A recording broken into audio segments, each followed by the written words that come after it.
Democrats say, please don't call them animals. They're humans. I said, no, they're not humans. They're not humans. They're animals. Nancy Pelosi told me that. She said, please don't use the word animal, sir, when you're talking about these people. I said, I'll use the word animal because that's what they are. This lively loudmouth is loved by many and loathed by lots of others who suffer from TDS. When he's perched upon the pulpit preaching his populism, he polarizes people all over the place, from Alabama to Almansa. But one thing is for sure, the mainstream media mentions him almost daily due to his sassy sound bites and his often controversial takes.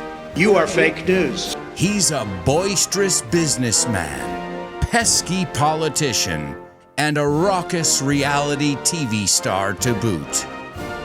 We'll take a look at Donald Trump on this week's episode of FYI.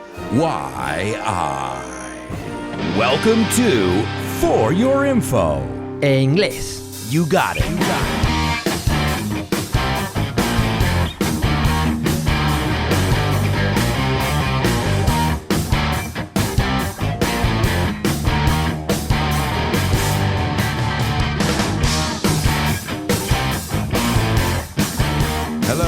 Hello, and welcome to this, another exciting edition of FYI, For Your English.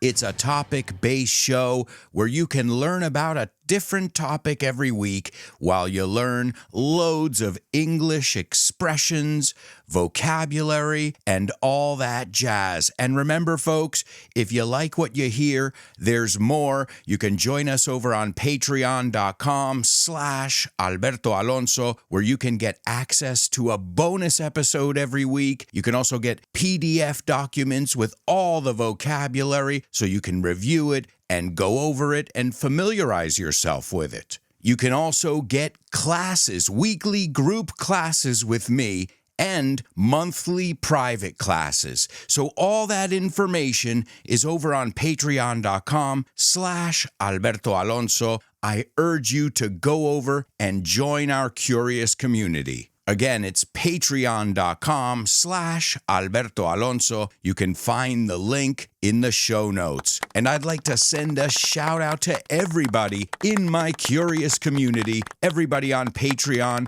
especially my super duper students, Marta, Javier, and Paco. And don't forget about my interstellar students, the students who get a private class with me every month, plus a weekly review class. Give it up for Carmen, Lina, Isa, Paco, David, Jose Maria, Patricio, and Edgar. And as I say each and every one of your names, guys, I just think of all the progress you've made and just how driven you are. Driven is another way of saying motivated. So keep it up.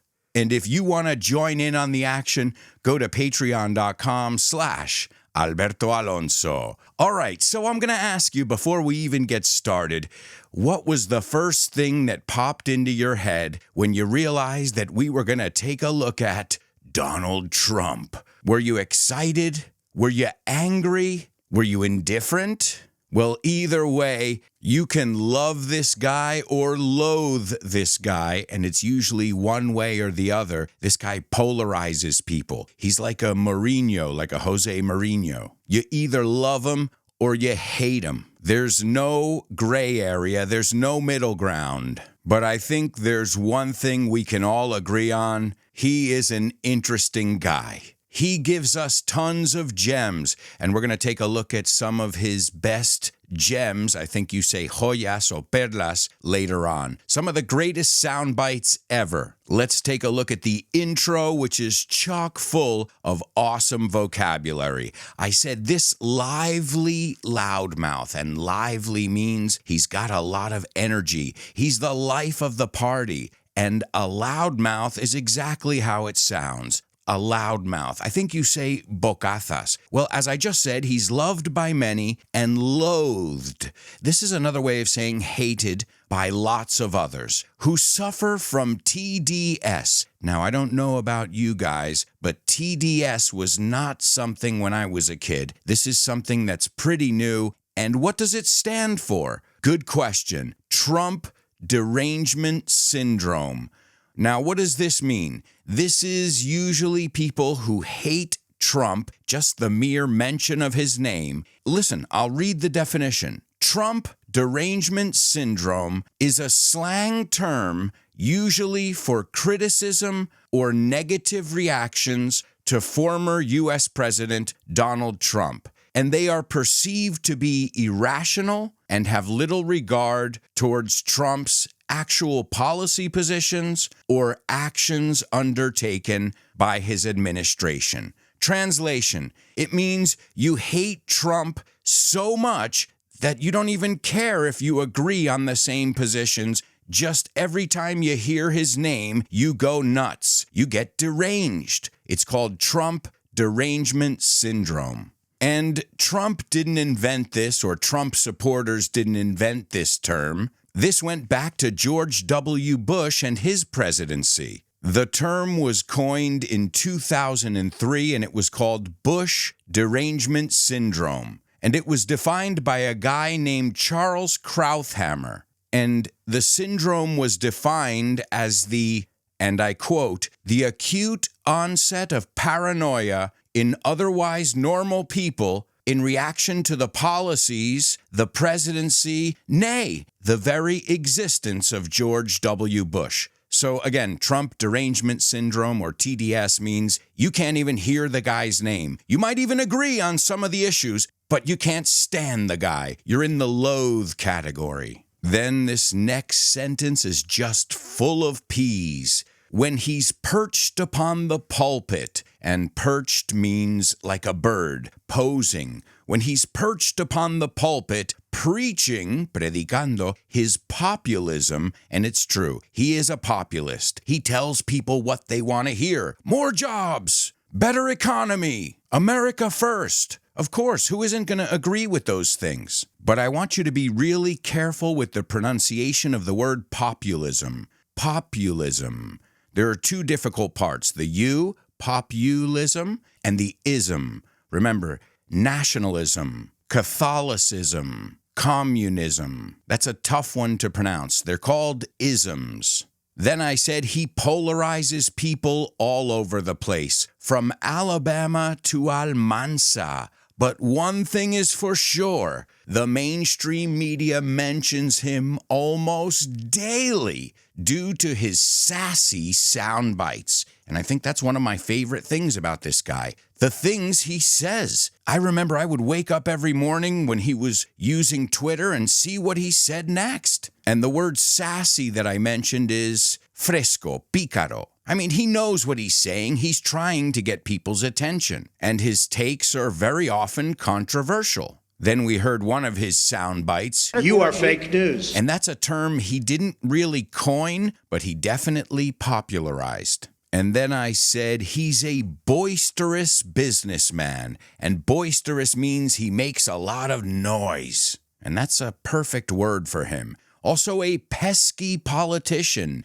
Pesky is annoying. Let's be honest, all politicians are annoying. It doesn't matter if you're a Republican, a Democrat, or in the Tea Party. And don't forget, he's also a raucous reality TV star. Raucous means also noisy. And to boot means as well, also. So are you ready to take a look at Donald Trump? Well, before we begin, I guess I should give you a little disclaimer here. I'm not going to give you guys my political views because that doesn't matter. You want my honest opinion? I think we have better people in the United States than a reality TV show star and a geriatric old man who can't say two sentences. Are these our best choices? So before you try and tell me I'm a Democrat or I'm a Republican, I'll just let you know I'm not happy with either choice. But if you want to know, I'm going to be voting for Trump in the next election. There, I said it. And again, this is not about his personality. This is just about facts. As I always tell people, I don't want my daughter to be in the same room as Trump. No way. But do I think he would do a better job than the current administration? Well, yeah, anything is better than what's going on now in the United States. I hate to say it, but the country is in shambles. So anybody who's going to vote for what is now, you must be blind or maybe you suffer from TDS. But also that doesn't mean I love Trump, especially not as a person. Why? Well, there's not very much to love. He's cocky. He has said many sexist things. But I still think I'm not voting for a person here. I'm voting for ideas. I'm voting for somebody who's going to go in a different direction than where we're going now. And even a lot of people who voted for the current administration, you're seeing a lot of people flip, and it's not because they love Trump as a person. I doubt it. A perfect example is the black vote in the United States. Now, there are a lot of black people in the United States, so naturally it's a very important vote. And normally, they vote Democrat. However, and I'm lumping everybody into one group, and obviously it's not that simple, but in general, they vote Democrat. But also, the blacks are going to vote for the people where they live better. So if they were living better under the former administration and they're living worse under the current one, well, they will flip on a dime and change to Republican. They're not as loyal as the old school Republicans. Anyway, it's a different thing in my country anyway. The left is very different than the left here. The right is very different than the right here. So it's a different scale. But I think it's sad when these are our choices. So before anybody accuses me of being a Trumper or a MAGA guy, MAGA is Make America Great Again, my answer is if these are my options, I'm going to go with the lesser of two evils. I do hope in the future we get some younger, more inspired leaders in my country. But for now, this is what we've got. Old and older. That's a play on words for the movie Dumb and Dumber, Dos Tontos Muy Tontos. Because Biden is in his 80s. And again, I've got nothing against Biden, the guy. Poor guy. In fact, I feel sorry for him. I think he should be playing bridge in a nursing home. I don't think he should be running the free world. Do I think Trump should be running it? I can think of people who I think would do it better, but that's the only option I've got right now. And one of the things that really angers me is when people ask me at the playground, people like to talk politics, even though it's taboo, and they say, so do you like Joe Biden? And I'm like, absolutely not. What is there to like? They're like, oh, so you're a Trump supporter. I'm like, see, I didn't say that. You said that. I'm forced to be that. So it's a weird situation I'm in. I'm just explaining this because I don't want anybody to say, you do this, you're left, you're right. I'm for the candidate who makes more sense. And sadly, in this case, that's Donald J. Trump. So there you go. We got that out of the way. But the interesting thing about Trump is I don't talk about him a lot. The people I notice who talk about Trump the most are his detractors. As we said in the intro, the mainstream media, they are dying to get his sound bites. I know a show here in Spain, it was a radio show, or it was really a section on a radio show, where the whole section was based on what Trump said and laughing at him and making fun of him. And hey, that's great. But what happens when Trump isn't president anymore? Well, the section was over. So the circus is over. That means you have to find somebody else to talk about. So there were many programs that just spent 4 years or more, even in the run-up to the elections and the debates, and Trump was their only content. It's all they could talk about. I felt for a while like he was being forced down our throat. And again, I don't like the guy. Do I think he'll do a better job? Well, he's already done a better job. All you have to do is look at the numbers, obviously. But it's easy to manipulate numbers on either side. Right now, as we said in our episode on propaganda, it's an information war. Anyway, that was a pretty long disclaimer. Let's take a look at Trump, or as I should say, Drumpf.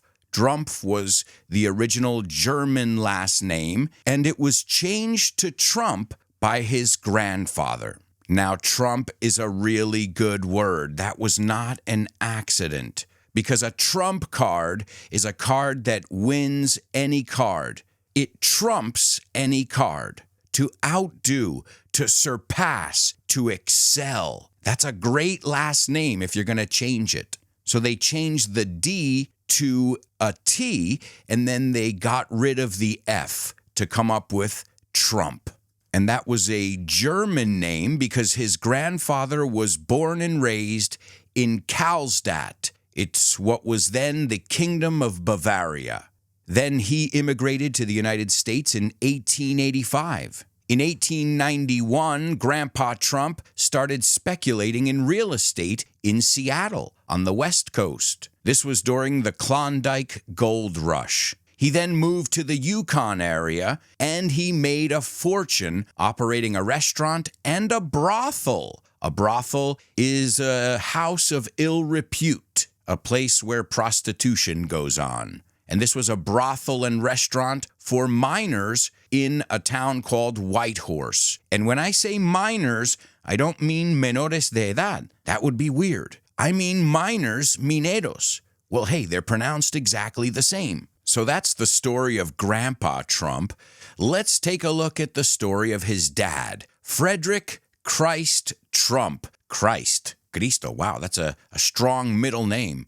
Well, he was an American real estate developer and businessman. He was born in the Bronx to German immigrants. We just talked about his father. And he began working in home construction and sales in the 1920s. And this company rose to success building single-family homes in Queens. And they also built apartments for war workers on the East Coast. This was during World War II. So his grandfather and father were both successful. So I guess you could say he was bound for success. Let's take a look at who Trump is. Donald J. Trump. He is an American politician, media personality, businessman. He served as the 45th President of the United States. He received a Bachelor of Science in Economics from the University of Pennsylvania in 1968. And in 1971 is when he entered the family real estate business, his father's thriving business. Trump renamed the company the Trump Organization. And he reoriented the company,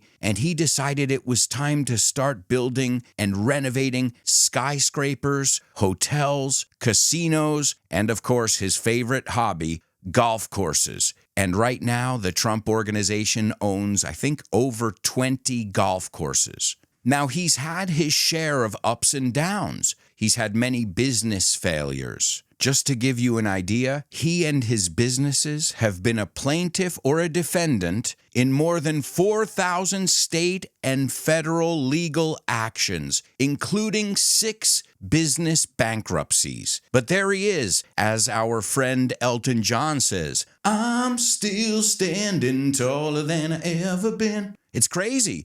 The guy has gotten knocked down many times, but it seems like he just keeps getting up. The Trump Organization is an American privately owned conglomerate. It is the holding company for all of Trump's business ventures and investments. There are around 250 affiliates and subsidiaries using the Trump name. And as I said, he came on board when he was a youngster. In 2017, he handed off the leadership to his children when he won the 2016 presidential election. And he's had many partnerships as well. He deals with investing, brokerage, sales and marketing, property management, construction, hospitality, entertainment, publishing. As I said, he was on the show The Apprentice, but he was also one of the producers of the program, the very successful program, where his catchphrase was, "You're fired." Crooked Joe Biden,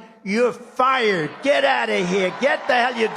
You're destroying our country. You're fired, Biden. Get the hell out of here.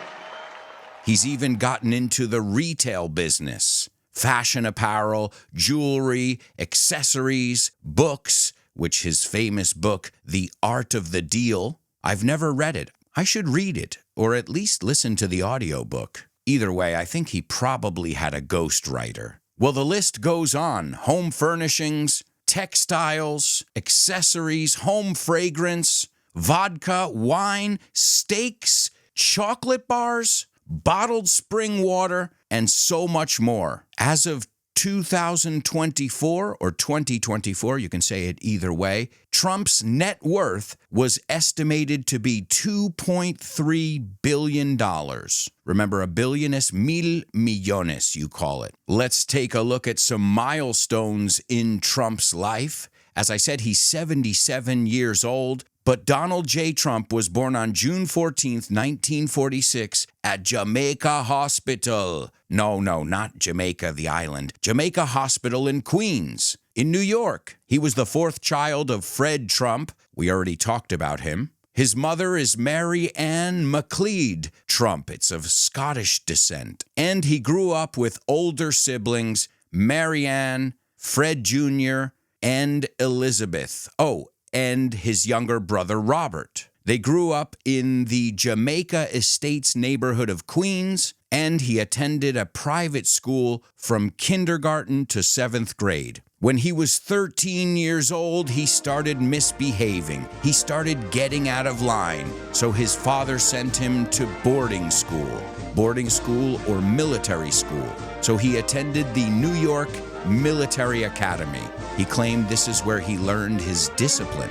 In 1964, he enrolled at Fordham University. A shout out to my mother, who went to Fordham University. 2 years later, he transferred to the Wharton School of the University of Pennsylvania. This is one of the most famous business schools in the United States, perhaps in the world. And he graduated in 1968 with a Bachelor of Science in Economics. Then he started working for his father's company, as we said, and he restructured the company and its objectives. He took the company in a different direction. And I think his biggest claim to fame with that was he crossed the river. No, not the Rubicon. I mean the East River. He said, "Dad, we've got to think big. We've got to leave Queens. Well, we'll keep our stuff in Queens, but we've got to start investing in Manhattan. That's the big time." And he attracted a lot of public attention in 1978 with the launch of his family's first Manhattan venture. It was the renovation of the derelict Commodore Hotel right by Grand Central Terminal. The hotel reopened in 1980 as the Grand Hyatt Hotel.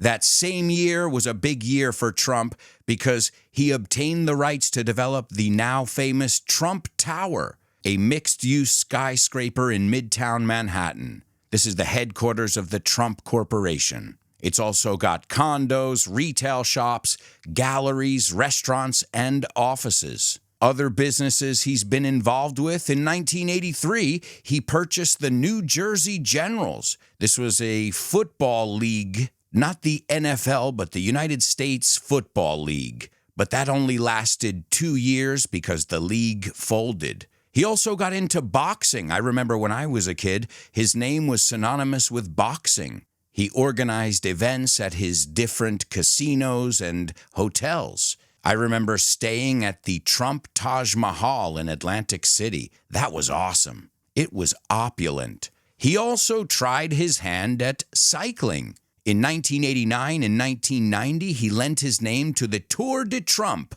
a cycling race that was supposed to be the American equivalent of the Tour de France or the Giro de España. In 1988, he purchased the Eastern Airlines shuttle, and he renamed the airline Trump Shuttle, and that operated until 1992. And it's interesting because if you look at it, it seems like he's had more failures than wins. But that hasn't stopped the guy. You've got to applaud that, like him or not. Then from 1996 to 2015, he owned all or part of the Miss Universe pageants. But in June 2015, he dropped that. In 2004, he co-founded Trump University. That's crazy. Imagine that. I got my degree from Trump University. Well, in 2013, the state of New York filed a civil lawsuit against him for $40 million, which alleged that the company made false statement and defrauded customers. We already mentioned books. He's got many, but the most famous one is The Art of the Deal. Also, he was involved with wrestling. He appeared at WrestleMania 23. And in the bonus episode, we're going to take a look at all his pop culture appearances. Don't forget, he was in Home Alone 2. Excuse me, where's the lobby? Down the hall and to the left. Thanks. We'll also take a look at some fun facts. We'll look at the dark side. And of course, we're going to hear all his gems. We'll hear a lot of sound bites in the second part. So he was in wrestling. We already mentioned The Celebrity Apprentice. That earned him more than $400 million, so that was pretty successful. And finally, his biggest milestone, I would say, was when he announced his candidacy in June 2015. At first, his campaign wasn't taken seriously. Even up until the end, everybody said Hillary was going to kill him. All the opinion polls said that. All the newspapers were saying that. But in March 2016, he became the front runner. And in May, he was declared the presumptive Republican nominee. Here's Trump announcing that he's running for president. Ladies and gentlemen, I am officially running for President of the United States, and we are going to make our country great again. And who would have thunk it, amigos? He won. If you read the papers, I swear to God, you would say Hillary was going to win. And my wife and I, we knew it. When we were in the United States on our honeymoon, it was during the debates between Trump and Hillary, and we knew it. It was in the air. We saw many more Trump signs than Hillary signs. And my wife and I looked at each other, we'll never forget, and we said, this guy's going to win. And I remember we woke up one morning at our old home where we lived near Plaza Castilla in Madrid, and I checked my phone and says Trump is the 45th president of the United States. I was shocked, to say the least. So I guess you shouldn't believe everything you see and you read in the media. We've got to get going right now, but I sure hope you guys will join us in the bonus part. We're going to take a look at a lot of fun facts, including Trump's first source of income as a kid, and many other fun facts. But love him or hate him, this guy's a piece of work. Una pieza, un personaje. But he has definitely led an interesting life so far. And he shows no signs of stopping. It doesn't seem like the guy sleeps very much. And I think, like many of us, we're just waiting to see what he's going to do or say next. And we're going to take a look at some of his funniest gems in the bonus episode. So I hope you'll join us there. Thanks so much for tuning in to this week's episode of FYI.